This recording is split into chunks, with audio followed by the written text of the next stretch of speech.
Hello friends, Prachi Sharma के साथ स्वागत है सबका आपके अपने स्टडी यूट्यूब चैनल टीओसी में। फ्रेंड्स, जैसे आप सबको पता है कि हम स्टडी कर रहे हैं साइंस के लेकर के, और सबसे इम्पोर्टेंट थिंग आज की जो है वो ये है कि आज आपको बहुत इंटरेस्ट आने वाला है स्टडी में। क्योंकि जो आज आपका टॉपिक है वो बहुत इंटरेस्टिंग टॉपिक है, और वो किससे रिलेटेड है, वो आपकी डेली लाइफ से रिलेटेड है। आप डेली रूटीन में जो भी चीज़ें देखते हैं उससे रिलेटेड आपका टॉपिक है। तो आप पेटी पैक होकर बैठ जाइए पढ़ने के लिए मेरे साथ, और लास्ट तक रहिएगा अपने सेशन के। अगर अच्छा लगा हो आपको अपना सेशन तो उसको थम्स अप ज़रूर दे के जाइएगा, और चैनल को सब्सक्राइब भी कर लीजिए। और सबसे इम्पोर्टेंट थिंग कि हमारा चैनल है त्रिवेदी ऑनलाइन क्लासेज के नेम से टेलीग्राम पर, उसको आप ज्वाइन कर लीजिए, जिससे कि आपको जो आज अपना इंटरेस्टिंग टॉपिक है उसकी बहुत अच्छी आपको PDF मिल जाएगी। फेसबुक पर भी आप लाइक कर दीजिए पेज को, और इंस्टाग्राम को भी ज्वाइन कर लीजिए, जिससे कि आपकी स्टडी है वो आपको अच्छे से मिल जाएगी, होती रहेगी कंटिन्यू। ठीक है फ्रेंड्स, तो आज आपका जो टॉपिक है वो बहुत इंटरेस्टिंग टॉपिक है, और इसके लिए आपको मेरे साथ एंड तक बने रहना है। ओके, ठीक है। हम क्या लेके चल रहे हैं, हमारा जो चल रहा था, हमने किया था, हमारी केमिकल रिएक्शंस चल रही थी वो कंप्लीट हो चुकी थी। अब उसके बाद में हमने जो रिडक्शन ऑक्सीडेशन किया था उससे रिलेटेड हमारा कुछ जो डेली लाइफ का है प्रोसेस, उसके बारे में हम जानते हैं। जैसा कि सबको पता है कि हम कोरोजन का भी हमने बहुत बार सुना है कि व्हाट इज़ कोरोजन, कोरोजन क्या होती है। हमने बहुत अपनी लाइफ में इसको डेली लाइफ में, डेली रूटीन लाइफ में इसको देखा भी है।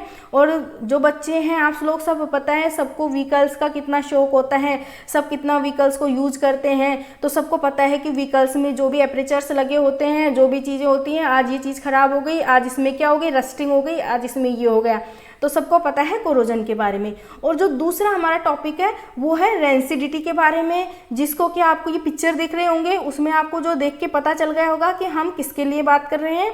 अगर आपको नहीं पता है हम किसके लिए बात कर रहे हैं रेंसिडिटी में, तो मेरे साथ एंड तक बने रहिएगा, आपको पता चल जाएगा, और बहुत मज़ा आने वाला है आज आपको मेरे साथ। ओके, तो चलते हैं हम कोरोजन पर। हमारा कोरोजन क्या है बच्चों, कोरोजन सबसे पहले in simple way I want to tell you that corrosion जो है वो एक मेटल पर लगने वाला जो रस्टिंग होती है, मेटल है कोई भी आपका। अगर हम बेस्ट एग्जांपल सबको पता है हम क्या लेकर चलते हैं, हम आयरन का लेके चलते हैं, राइट। तो हमने जब भी देखा है कि मेटल पर कोई अदर चीज़ ऊपर आ जाती है जिसको हम हटाते हैं किसी चीज़ से, तो वो हमें डस्ट की तरह आती हुई दिखाई देती है, नज़र आती है, वो चीज़ हमारी क्या होती है, रस्टिंग होती है। उसी को हम क्या बोलते हैं, उसके बारे में हम बात करते हैं। एक बार देख लीजिए सिंपल इसकी जो हम कैसे बोलते हैं कोरोजन को। Corrosion is one of the most common phenomena, एक बहुत ही कॉमन फिनोमिना है जो कि हम सबके द्वारा देखा हुआ है अपनी डेली लाइफ में। We observe in our daily life, right. You must have noticed some objects made of iron. मैंने बताया जैसा कि हम मोस्टली आयरन को लेके चलते हैं, और भी मैं डेली लाइफ के आपको एग्जाम्पल्स दूंगी तो आपको लगेगा कि हाँ ये तो बहुत अच्छा एग्जाम्पल है। are covered with some orange or reddish brown colored layer at some point of time, some in time। हमने कभी देखा है ना कि जो आयरन होता है उस पर ऑरेंज या रेडिश ब्राउन कुछ लेयर नज़र आती है, हम उसको हटाने की कोशिश भी करते हैं हम। The formation of this layer is the result of a chemical process known as rusting. इसको ही हम क्या बोलते हैं, जो लेयर का फॉर्मेशन होता है आयरन पर या किसी भी मेटल पर जो लेयर बन जाती है। हम अगर एग्जांपल लेके चल रहे हैं आयरन का, तो हम आयरन की ही बात करेंगे कि आयरन पर ये ऑरेंज या रेडिश ब्राउन कलर की जो लेयर बन जाती है उसको हम क्या बोलते हैं, जो केमिकल प्रोसेस होता है इसको बनने में, ऐसे तो बन नहीं जाती है ये, इसके लिए बनने में भी एक फॉर्मेशन होती है, केमिकल फॉर्मेशन अकर होती है, उसको कि हम क्या बोलते हैं, रस्टिंग बोलते हैं। Which is a form of corrosion, जो कि एक फॉर्म होती है कोरोजन का। मीन्स वो लेयर बनना, कौन सी लेयर बनना, ब्राउन और रेडिश ब्राउन लेयर बनना आयरन पर, जिस केमिकल फॉर्मेशन की वजह से ऐसा होता है उसी फॉर्म को हम क्या बोलते हैं, कोरोजन बोलते हैं। आयरन पर रस्टिंग लगने की जो फॉर्मेशन होती है, रस्टिंग होने की जो फॉर्मेशन होती है, उसे ही, उस फॉर्म को हम क्या बोलते हैं, कोरोजन बोलते हैं। आई होप आप सबको समझ में आ गया होगा। फिर भी मैं आपको और अच्छे से एक्सप्लेन करने का ट्राई करती हूँ corrosion can be defined as the process, ठीक है, कैन बी डिफाइन, हम डिफाइन कर सकते हैं इसको कैसे, is the process through which refined metals are converted into more stable compounds such as metal oxides. किस में चेंज हो जाते हैं, ऑक्साइड्स में, मेटल ऑक्साइड्स में, मेटल सल्फाइड्स में और मेटल हाइड्रोक्साइड में। आयरन ऑक्साइड बन जाता है, तब वो क्या हो जाता है, उसमें रस्ट लग जाती है। ये the rusting of iron involve the formation of iron oxide, मतलब कि रस्टिंग होना किसको बोलते हैं, आयरन का ऑक्सीडेशन हो जाना या ऑक्सीडाइज हो जाना आयरन का, जिसको कि हम क्या बोलते हैं, आयरन ऑक्सीडाइज बोलते हैं। The action of atmospheric moisture and oxygen, किसकी प्रेजेंट में होता है ये, ऐसे ही तो कहीं हो नहीं जाता। हमारा आयरन या कोई भी मेटल है या आयरन है, कुछ भी हमारा रखा हुआ है, वो किसके कांटेक्ट में आ रहा है, किसके संपर्क में आ रहा है या किसके कांटेक्ट में आ रहा है, वो कांटेक्ट में आता है एटमॉस्फेरिक मॉइस्चर के, जो भी एटमॉस्फेयर में मॉइस्चर प्रेजेंट होता है उसके एंड ऑक्सीजन के। हम सबको पता है कि हमारे एटमॉस्फेयर में H2O as a water vapour होती है, राइट, वाटर वेपर के फॉर्म में हमको H2O मिलता है हमारे एटमॉस्फेयर में, और ऑक्सीजन होती है हमारे एटमॉस्फेयर में, हमें पता है, तभी तो हम ब्रीथ करते हैं, राइट। तो उससे के फॉर्मेशन से आयरन के साथ एटमॉस्फेरिक मॉइस्चर एंड ऑक्सीजन का फॉर्मेशन हो जाता है, तभी वो क्या बन जाता है, आयरन ऑक्सीडाइज बन जाता है, आयरन ऑक्साइड बन जाता है, जिसको कि हम क्या कहते हैं, रस्टिंग ऑफ आयरन।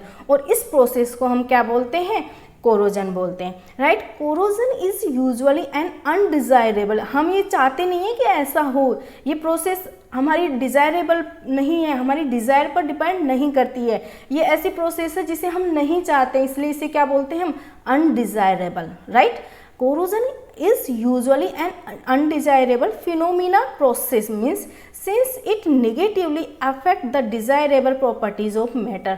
जो desirable property of metal होती है, मतलब जो metal की अच्छी properties होती है, properties के बारे में आप जानते हैं कि हम उसके characters की या उसके लक्षणों की बात करते हैं, उसको नेगेटिव इफेक्ट डालती है।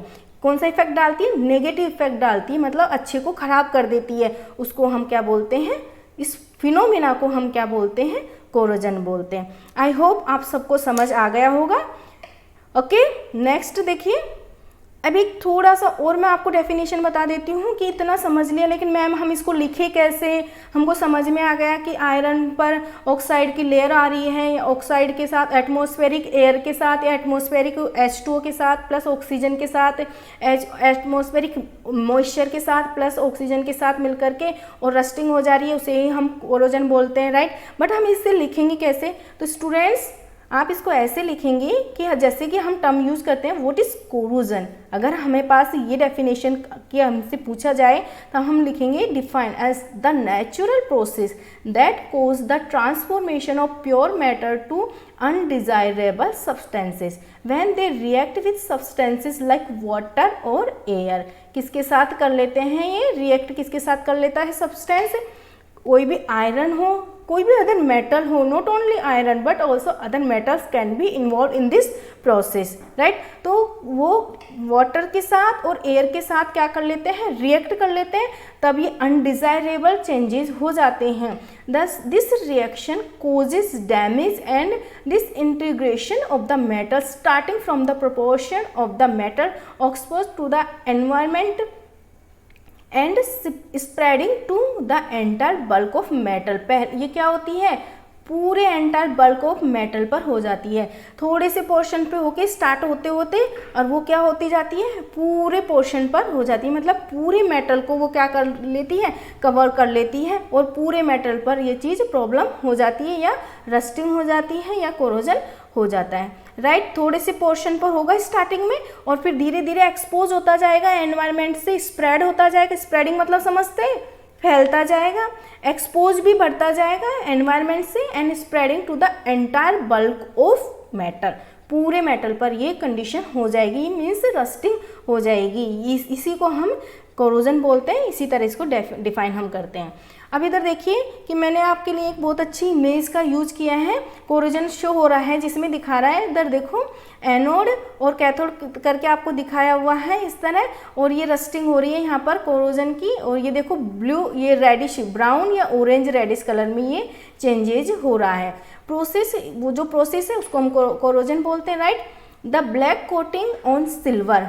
आपने कभी बार देखा होगा ना, अपनी मदर को भी, अपनी सिस्टर को भी, या जो भी मैरिड होते हैं वो कुछ पहनते हैं, ऑर्नामेंट्स पहनते हैं ना, तो सिल्वर के ऑर्नामेंट्स पहने हुए देखा होगा। सबसे अच्छा एग्जांपल अगर हम हमारी डेली लाइफ की बात करते हुए चलते हैं तो उसमें पायल जो पहनते हैं उसको देखते हैं, तो वो कई बार हमने देखा है कि वो जब हम मार्केट से लेके आते हैं न्यू न्यू तो वो बहुत शाइनिंग रहती है, लेकिन लेटर थोड़ा देर बाद में उसमें क्या हो जाता है, थोड़े दिनों बाद हम देखते जाते हैं तो ब्लैकिश होती जाती है, ब्लैक ब्लैक सा होने लग जाता है कि काली काली सी हो गई है, राइट।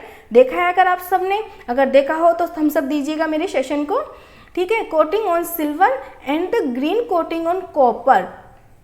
कॉपर पर कौन सी कोटिंग होती है, ग्रीन हो जाती है। Are other example of corrosion. हम आयरन की बात कर रहे थे, आयरन में ब्राउन और ऑरेंज रेडिश उस तरह का हो जाता है लेयर, और इसमें सिल्वर में कैसी हो जाती है, ब्लैक कोटिंग हो जाती है, एंड कॉपर में ग्रीन कोटिंग हो जाती है, राइट। अब एक कोजेस देखिए कि corrosion causes damage to car bodies, car क्योंकि जो पार्टिकल्स आयरन के बने होते हैं उनमें क्या लग जाता है, रस्ट हो जाती है, रस्टिंग हो जाती है। Bridges, iron railings, ships and to all objects made of metal specially those of iron, specially जो कि किससे बने होते हैं, आयरन से बने होते हैं। इसको इम्पोर्टेंट कर लीजिए, इम्पोर्टेंट टॉपिक है ये आपका बच्चा, इसको आप तैयार कर लीजिएगा अकॉर्डिंग टू और एग्जामिनेशंस के अकॉर्डिंग इसको प्रिपेयर करके चलिएगा। Corrosions of iron is a serious problem होती है, ये बहुत सीरियस प्रॉब्लम है आयरन को, क्योंकि हमको पता है कि हम कोई भी मेटल यूज़ करते हैं तो हम उसके देखते हैं ना कि इसमें ये अच्छा है, ये अच्छा है, तो उसमें कुछ गलत जो चीज़ होती है वो आयरन के साथ ये चीज़ होती है। Every year an enormous amount of money is spend to replace damage iron को रिप्लेस करने के लिए, दूर करने के लिए हम क्या करते हैं, बहुत सारे मनी को स्पेंड करते हैं, राइट। आई होप सबको समझ में आ गया होगा कोरोजन। एक बार और इसको अच्छे से आप प्रिपेयर कर सकते हैं, टेलीग्राम पर आकर के आप इसको नोट्स को प्रिपेयर कर सकते हैं, नोट्स बना सकते हैं अपने, जिससे कि आपको बिल्कुल प्रॉब्लम नहीं होगी।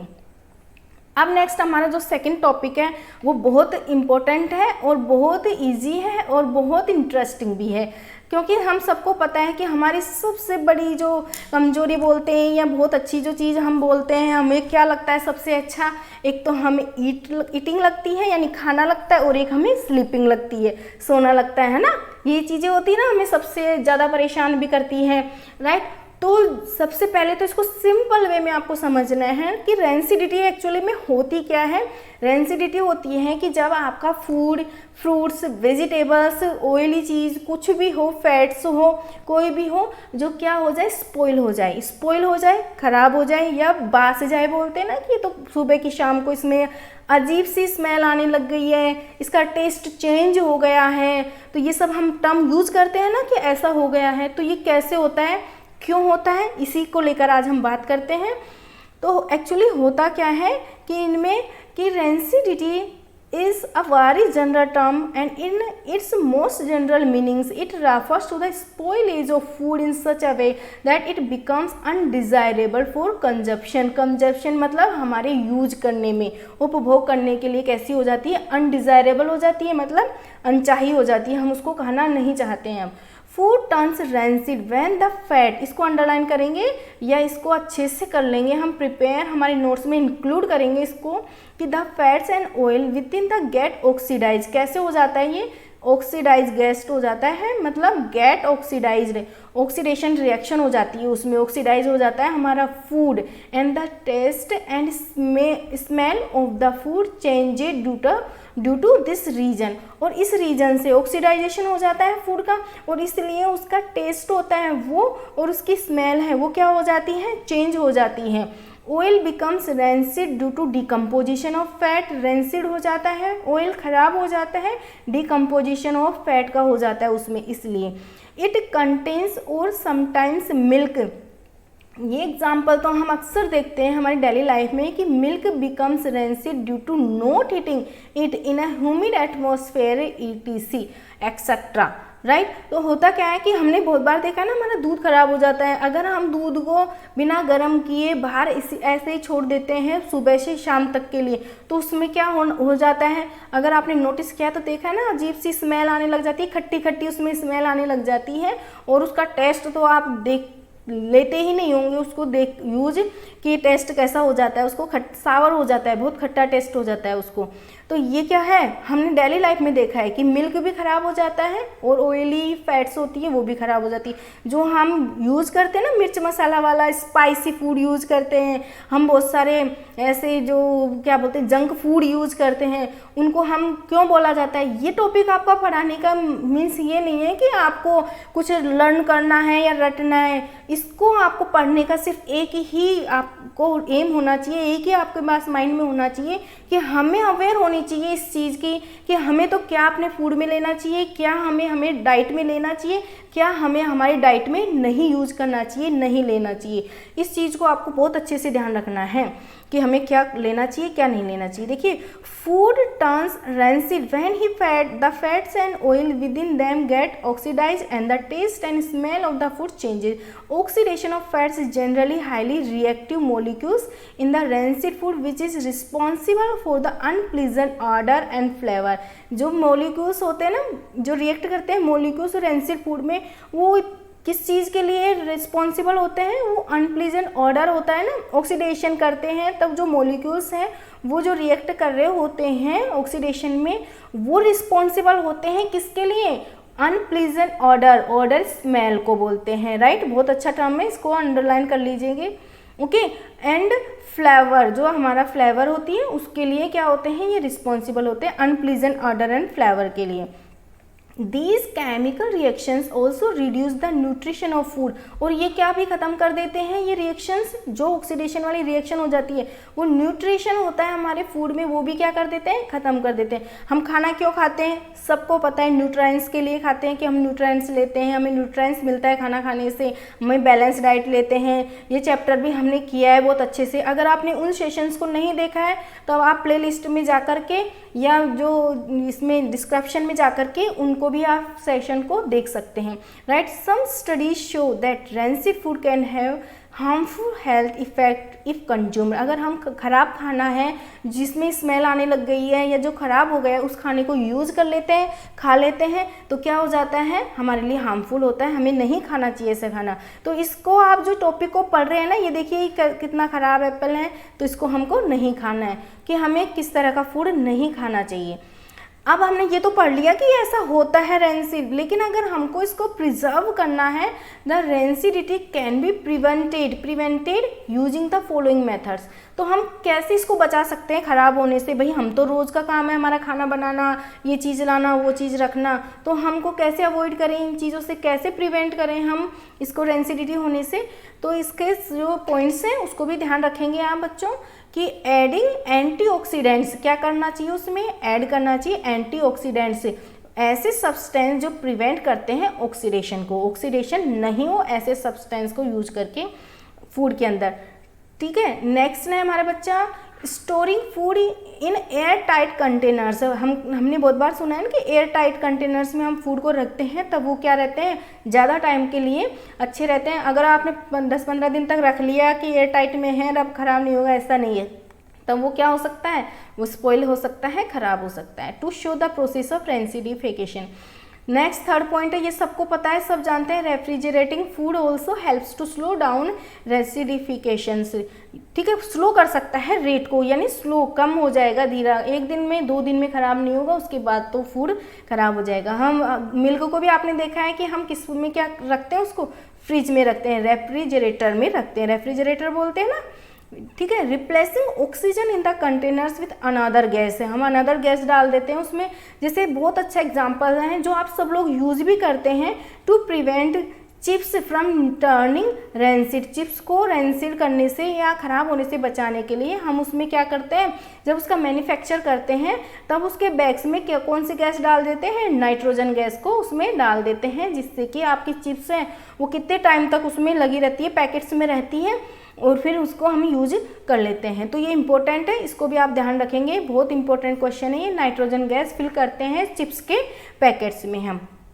ओके फ्रेंड्स, अगर आपको अच्छा लगा हो, अगर समझ में आया हो कुछ भी आपको इसमें से, तो आप प्लीज़ इसके नोट्स प्रिपेयर कर लीजिए, जिससे कि आपको अपनी स्टडी में बहुत हेल्प मिलेगी।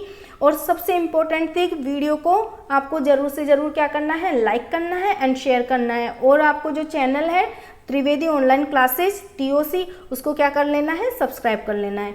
आप सब ने मेरे साथ रहे एंड तक और मुझे इतना सुना, इसके लिए थैंक यू सो मच। और बने रहिए मेरे साथ ऑल टाइम और अपनी स्टडी को भी क्या करते रहिए, कंटिन्यू करते रहिए। Take care childrens, bye bye.